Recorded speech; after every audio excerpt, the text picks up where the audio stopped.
आइए सुनते हैं श्रीलाल शुक्ल द्वारा लिखित राग दरबारी। आवाज दी है श्रीकांत सिन्हा ने। शहर का किनारा, उसे छोड़ते ही भारतीय देहात का महासागर शुरू हो जाता था। वहीं एक ट्रक खड़ा था, उसे देखते ही यकीन हो जाता था इसका जन्म केवल सड़कों के साथ बलात्कार करने के लिए हुआ है। जैसे कि सत्य के होते हैं, इस ट्रक के भी कई पहलू थे। पुलिस वाले उसे एक ओर से देखकर कह सकते थे कि वो सड़क के बीच में खड़ा है, दूसरी ओर से देखकर ड्राइवर कह सकता था कि वो सड़क के किनारे पर है। चालू फैशन के हिसाब से ड्राइवर ने ट्रक का दाहिना दरवाजा खोलकर डैने की तरह फैला दिया था। इससे ट्रक की खूबसूरती बढ़ गई थी, साथ ही यह खतरा मिट गया था कि उसके वहां होते हुए कोई दूसरी सवारी भी सड़क के ऊपर से निकल सकती है। सड़क के एक ओर पेट्रोल स्टेशन था, दूसरी ओर छप्परों, लकड़ी और टीन के सड़े टुकड़ों और स्थानीय क्षमता के अनुसार निकलने वाले कबाड़ की मदद से खड़ी की हुई दुकानें थी। पहली निगाह में ही मालूम हो जाता था कि दुकानों की गिनती नहीं हो सकती। प्रायः सभी में जनता का एक मनपसंद पेय मिलता था, जिसे वहां दर्द चीकट चाय की कई बार इस्तेमाल हुई पत्ती और खौलते पानी आदि के सहारे बनाया जाता था। उनमें मिठाइयां भी थीं जो दिन रात आंधी पानी और मक्खी मच्छरों के हमलों का बहादुरी से मुकाबला करती थी। वे हमारे देसी कारीगरों के हस्त कौशल और उनकी वैज्ञानिक दक्षता का सबूत देती थी। वे बताती थीं कि हमें एक अच्छा रेजर ब्लेड बनाने का नुस्खा भले ही न मालूम हो, पर कूड़े को स्वादिष्ट खाद्य पदार्थों में बदल देने की तरकीब सारी दुनिया में अकेले हम ही को आती है। ट्रक के ड्राइवर और क्लीनर एक दुकान के सामने खड़े चाय पी रहे थे। रंगनाथ ने दूर से इस ट्रक को देखा और देखते ही उसके पैर तेजी से चलने लगे। आज रेलवे ने उसे धोखा दिया था। स्थानीय पैसेंजर ट्रेन को रोज की तरह 2 घंटा लेट समझकर वो घर से चला था, पर वो सिर्फ 1.5 घंटा लेट होकर चलती थी। शिकायती किताब के कथा साहित्य में अपना योगदान देकर और रेलवे अधिकारियों की निगाह में हास्यास्पद बनकर वो स्टेशन से बाहर निकल आया था। रास्ते में चलते हुए उसने ट्रक देखा और उसकी बाँछें वे जिस्म में जहां कहीं भी होती हूं खिल गई। जब वो ट्रक के पास पहुंचा, क्लीनर और ड्राइवर चाय की आखिरी चुस्कियां ले रहे थे। इधर उधर ताककर अपनी खिली हुई बाँछों को छिपाते हुए उसने ड्राइवर से निर्विकार ढंग से पूछा, क्यों ड्राइवर साहब, ये ट्रक क्या शिवपालगंज की ओर जाएगा? ड्राइवर के पीने को चाय थी और देखने को दुकानदारिन थी। उसने लापरवाही से जवाब दिया, जाएगा, हमें भी ले चलिएगा अपने साथ, 15वें मील पर उतर पड़ेंगे, शिवपालगंज तक जाना है। ड्राइवर ने दुकानदारिन की सारी संभावनाएं एक साथ देख डाली और अपनी निगाह रंगनाथ की ओर घुमाई। आहा, क्या हुलिया था। नवकंज लोचन कंज मुख कर कंज पद कंजारुणम। पैर खद्दर के पैजामे में, सिर खद्दर की टोपी में, बदन खद्दर के कुर्ते में, कंधे से लटकता हुआ भूतानी झोला, हाथ में चमड़े की अटैची। ड्राइवर ने उसे देखा और देखता ही रह गया। फिर कुछ सोचकर बोला, बैठ जाइए श्रीमान, अभी चलते हैं। घर घरा कर ट्रक चला। शहर की टेढ़ी मेढ़ी लपेट से फुर्सत पाकर कुछ दूर आगे साफ और वीरान सड़क आ गई। यहां ड्राइवर ने पहली बार टॉप गियर का प्रयोग किया, पर वो फिसल फिसल कर न्यूट्रल में गिरने लगा। हर 100 गज के बाद गियर फिसल जाता और एक्सीलेटर दबे होने से ट्रक की घरघराहट बढ़ जाती, रफ्तार धीमी हो जाती। रंगनाथ ने कहा, ड्राइवर साहेब, तुम्हारा गियर तो बिल्कुल अपने देश की हुकूमत जैसा है जी। ड्राइवर ने मुस्कुराकर वो प्रशंसा पत्र ग्रहण किया। रंगनाथ ने अपनी बात साफ करने की कोशिश की। कहा, उसे चाहे जितनी बार टॉप गियर में डालो ना, 2 गज चलते ही फिसल जाती है और लौटकर अपने खींचे में आ जाती है। ड्राइवर हंसा, बोला, अरे ऊंची बात कह दी श्रीमान जी आपने तो। इस बार उसने गियर को टॉप में डालकर अपनी एक टांग लगभग 90 अंश के कोण पर उठाई और गियर को जांग के नीचे दबा लिया।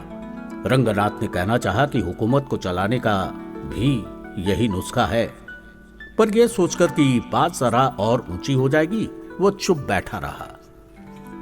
उधर ड्राइवर ने अपनी जांघ गियर से हटाकर यथास्थान वापस पहुंचा दी थी। गियर पर उसने एक लंबी लकड़ी लगा दी और उसका एक सिरा पैनल के नीचे ठूंक दिया। ट्रक तेजी से चलता रहा। उसे देखते ही साइकिल सवार, पैदल इक्के सभी सवारियां कई फरलांग पहले ही खौफ के मारे सड़क से उतरकर नीचे चली जाती। जिस तेजी से वे भाग रही थीं, उससे लगता था कि उनकी निगाह में वो ट्रक नहीं है, वो आग की लहर है, बंगाल की खाड़ी से उठा हुआ तूफान है, जनता पर छोड़ा हुआ कोई बदकलाम अहलकार है, पिंडारियों का गिरोह है। रंगनाथ ने सोचा, उसे पहले ही ऐलान कर देना था कि अपने अपने जानवर और बच्चे घरों में बंद कर लो, शहर से अभी अभी एक ट्रक छूटा है। तब तक ड्राइवर ने पूछा, कहिए श्रीमान जी, क्या हालचाल है? बहुत दिन बाद देहात की ओर जा रहे हैं। रंगनाथ ने शिष्टाचार की इस कोशिश को मुस्कुराकर बढ़ावा दिया। ड्राइवर ने कहा, श्रीमान जी आजकल क्या कर रहे हैं? घास खोद रहा हूं। ड्राइवर हंसा।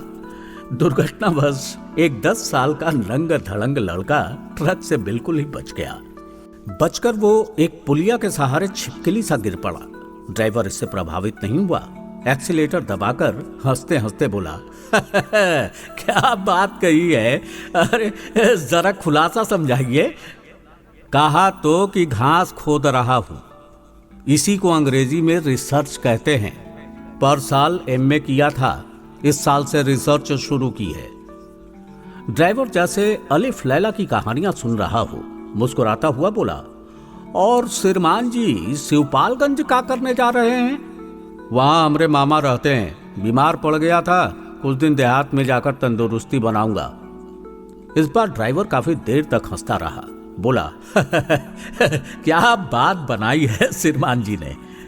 रंगनाथ ने उसकी ओर संदेह से देखते हुए पूछा, जी इसमें बात बनाने की क्या बात है हो?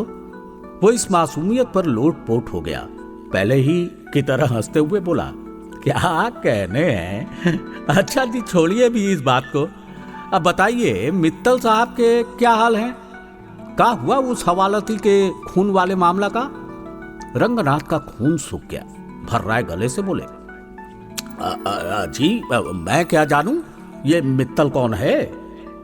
ड्राइवर की हंसी में ब्रेक लग गया। ट्रक की रफ्तार भी कुछ कम पड़ गई। उसने रंगनाथ को एक बार गौर से देखकर पूछा, आप मित्तल साहब को नहीं जानते? नहीं। जैन साहब को? नहीं। ड्राइवर ने खिड़की के बाहर थूक दिया और साफ आवाज से सवाल किया, आप सीआईडी में काम नहीं करते? रंगनाथ ने झुंझलाकर कहा, सीआईडी? यह किस चिड़िया का नाम है हो? ड्राइवर ने जोर से सांस छोड़ी और सामने सड़क की दशा का निरीक्षण करने लगा। कुछ बैलगाड़ियां जा रही थी। जब कहीं और जहां कहीं भी मौका मिले वहां टांगे फैला देनी चाहिए। इस लोकप्रिय सिद्धांत के अनुसार गाड़ीवान बैलगाड़ियों पर लेटे हुए दो और मुंह ढांप कर सो रहे थे। बैल अपनी काबिलियत से नहीं बल्कि अभ्यास के सहारे चुपचाप सड़क पर गाड़ी घसीटे लिए जा रहे थे। यह भी जनता और जनार्दन वाला मजमून था। पर रंगनाथ की हिम्मत कुछ कहने की नहीं हुई। वो सीआईडी वाली बात से उखड़ गया था। ड्राइवर ने पहले रबड़ वाला हॉर्न बजाया, फिर एक ऐसा हॉर्न बजाया जो संगीत के आरोह अवरोह के बावजूद बड़ा ही डरावना था। पर गाड़ियां अपनी राह चलती रही। ड्राइवर काफी रफ्तार से ट्रक चला रहा था और बैलगाड़ियों के ऊपर से निकाल ले जाने वाला था। पर गाड़ियों के पास पहुंचते पहुंचते उसे शायद अचानक मालूम हो गया कि वो ट्रक चला रहा है, हेलीकॉप्टर नहीं। उसने एकदम से ब्रेक लगाया, पैनल से लगी हुई लकड़ी नीचे गिरा दी, गियर बदला और बैलगाड़ियों को लगभग छूता हुआ उनसे आगे निकल गया। आगे जाकर उसने घृणापूर्वक रंगनाथ से कहा, सीआईडी नहीं तो तुमने ये खद्दर क्यों डांट रखा है जी? रंगनाथ इन हमलों से लड़खड़ा गया था, पर उसने इस बात को मामूली जांच पड़ताल का सवाल मानकर सरलता से जवाब दिया, खद्दर तो आजकल सभी पहनते हैं और जी कोई तुक्का आदमी तो पहनता नहीं। कहकर उसने दोबारा खिड़की के बाहर थूका और गियर को टॉप में डाल दिया। रंगनाथ का पर्सनैलिटी कल्ट समाप्त हो गया। थोड़ी देर वो चुपचाप बैठा रहा, बाद में मुंह से सीटी बजाने लगा। ड्राइवर ने उसे कुन्नी से हिलाकर कहा, अब देखो जी, चुपचाप बैठो, ये कीर्तन की जगह नहीं है। रंगनाथ चुप हो गया। तभी ड्राइवर ने झुंझलाकर कहा, ये गियर बार बार फिसल कर न्यूट्रल में ही घुसता है। देख कर रहे हो, जरा पकड़े रहो जी। थोड़ी देर में उसने दोबारा झुंझलाकर कहा, अरे ऐसे नहीं, इस तरह दबाकर ठीक से पकड़े रहो। ट्रक के पीछे काफी देर से हॉर्न बजता आ रहा था। रंगनाथ उसे सुनता रहा था और ड्राइवर उसे अनसुना करता रहा था। कुछ देर बाद पीछे से क्लीनर ने लटक कर ड्राइवर की कनपट्टी के पास खिड़की पर खटखट करना शुरू कर दिया। ट्रक वालों की भाषा में इस कार्रवाई का निश्चित ही कोई खौफनाक मतलब रहा होगा, क्योंकि उसी वक्त ड्राइवर ने रफ्तार कम कर दी और ट्रक को सड़क की बाईं पटरी पर कर लिया। हॉर्न की आवाज एक ऐसे स्टेशन वैगन से आ रही थी जो आजकल विदेशों के आशीर्वाद से सैकड़ों की संख्या में यहां देश की प्रगति के लिए इस्तेमाल होते हैं और हर सड़क पर हर वक्त देखे जा सकते हैं। स्टेशन वैगन दाएं से निकलकर आगे धीमा पड़ गया और उससे बाहर निकलते हुए एक खाकी हाथ ने ट्रक को रुकने का इशारा दिया। दोनों गाड़ियां रुक गईं। स्टेशन वैगन से एक अफसर नुमा चपरासी और एक चपरासी नुमा अफसर उतरे। खाकी कपड़े पहने हुए 2 सिपाही भी उतरे। उनके उतरते ही पिंडारियों जैसी लूट खसोट शुरू हो गई। किसी ने ड्राइवर का ड्राइविंग लाइसेंस छीना, किसी ने रजिस्ट्रेशन कार्ड, कोई वैक्यूम मिरर खटखटाने लगा, कोई ट्रक का हॉर्न बजाने लगा, कोई ब्रेक देखने लगा। उन्होंने फुटबोर्ड हिलाकर देखा, बत्तियां जलाई, पीछे बजने वाली घंटी टुनटुनाई। उन्होंने जो कुछ भी देखा वो खराब निकला। जिस चीज को छुआ उसी में गड़बड़ी आ गई। इस तरह उन 4 आदमियों ने 4 मिनट में लगभग 40 दोष निकाले और फिर एक पेड़ के नीचे खड़े होकर इस प्रश्न पर बहस करनी शुरू कर दी कि दुश्मन के साथ कैसा सुलूक किया जाए। रंगनाथ की समझ में कुल यही आया कि दुनिया में कर्मवाद के सिद्धांत, पोयोटिक जस्टिस आदि की कहानियां सच्ची है। ट्रक की चेकिंग हो रही है और ड्राइवर से भगवान उसके अपमान का बदला ले रहा है। वो अपनी जगह बैठा रहा, पर इसी बीच ड्राइवर ने मौका निकालकर कहा, श्रीमान जी, जरा नीचे उतर आवें, वहां गियर पकड़ के बैठने की अब क्या जरूरत है। रंगनाथ एक दूसरे पेड़ के नीचे जाकर खड़ा हो गया। उधर ड्राइवर और चेकिंग जत्थे में ट्रक के एक एक पुर्जे को लेकर बहस चल रही थी। देखते देखते बहस पुर्जों से फिसलकर देश की सामान्य दशा और आर्थिक दुर्व्यवस्था पर आ गई और थोड़ी देर में उपस्थित लोगों की छोटी छोटी उप समितियां बन गई। वे अलग अलग पेड़ों के नीचे एक एक विषय पर विशेषज्ञ की हैसियत से विचार करने लगे। काफी बहस हो जाने के बाद एक पेड़ के नीचे खुला अधिवेशन जैसा होने लगा और कुछ देर में जान पड़ा गोष्ठी खत्म होने वाली है। आखिर में रंगनाथ को अफसर की मिमियाती आवाज सुन पड़ी। क्यों मियां, अशफाक, क्या राय है, माफ किया जाए? चपरासी ने कहा। और क्या कर सकते हैं हुजूर, कहां तक चालान कीजिएगा? एक आध गड़बड़ी हो तो चालान भी करें। एक सिपाही ने कहा, 4 सीट भरते भरते सुबह हो जाएगी। इधर उधर की बातों के बाद अफसर ने कहा, अच्छा जाओ जी जंटा सिंह, तुम्हें माफ किया। ड्राइवर ने खुशामद के साथ कहा, ऐसा काम श्रीमान जी ही कर सकते हैं। अफसर काफी देर से दूसरे पेड़ के नीचे खड़े हुए रंगनाथ की ओर देख रहा था। सिगरेट सुलगाता हुआ वो उसकी ओर आया, पास आकर पूछा, आप भी इसी ट्रक पर जा रहे हैं? जी जी हाँ।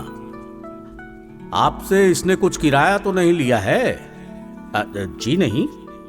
अफसर बोला, वो तो मैं आपकी पोशाक ही देखकर समझ गया था, पर जांच करना मेरा फर्ज था। रंगनाथ ने उसे चिढ़ाने के लिए कहा, ये असली खादी थोड़ी है, ये मिल की खादी है। उसने इज्जत के साथ कहा, अरे साहब, खादी तो खादी, उसमें असली नकली का क्या फर्क? अफसर के चले जाने के बाद ड्राइवर और चपरासी रंगनाथ के पास आए। ड्राइवर ने कहा, जरा 2 रुपये तो निकालना जी। उसने मुंह फेरकर कड़ाई से जवाब दिया, क्या मतलब है, मैं रुपया क्यों दूं? ड्राइवर ने चपरासी का हाथ पकड़कर कहा, आइए आइए श्रीमान जी, मेरे साथ आइए। जाते जाते वो रंगनाथ से कहने लगा, तुम्हारी वजह से मेरी चेकिंग हुई और तुम ही मुसीबत में मुझसे इस तरह की बात करते हो। तुम्हारी यही तालीम है। वर्तमान शिक्षा पद्धति रास्ते में पड़ी हुई कुतिया है। जिसे कोई भी लात मार सकता है। ड्राइवर भी उस पर रास्ता चलते चलते एक जुमला मारकर चपरासी के साथ ट्रक की ओर चल दिया। रंगनाथ ने देखा शाम घिर आई है, उसका अटैची ट्रक में रखा है। शिवपालगंज अभी 5 मील दूर है और उसे लोगों की सद्भावना की जरूरत है। वो धीरे धीरे ट्रक की ओर आया।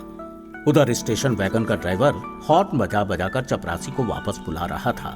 रंगनाथ ने 2 रुपए ड्राइवर को देने चाहे। उसने कहा, अब दे ही रहे हो तो अर्दली साहब को दो, मैं तुम्हारे रुपयों का क्या करूंगा।